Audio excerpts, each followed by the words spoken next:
Hello' friends, আজিৰ এই ভিডিঅ'টোত মই কেইজনমান বিশেষ মহান ব্যক্তিৰ মহৎ বাণীৰ বিষয়ে ক'বলৈ গৈ আছোঁ। প্ৰথমটো হ'ল আত্মছিদ্ৰং ন জানতি পৰছিদ্ৰং পদে পদে। মহামতী চাণক্যই কৈছিল, বেছিভাগ লোকেই নিজৰ দোষ নেদেখি আনৰ দোষ পদে পদে বিচাৰি ফুৰে।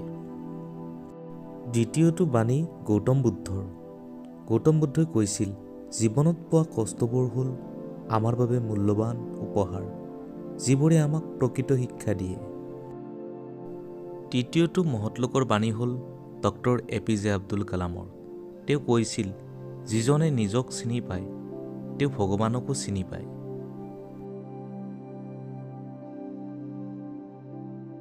চতুৰ্থটো মহৎ লোকৰ বাণী হ'ল মহাত্মা গান্ধীৰ। তেওঁ কৈছিল, যিজনৰ আত্মসন্মান নাই তেওঁ নিজস্ব বুলি একো নাথাকে।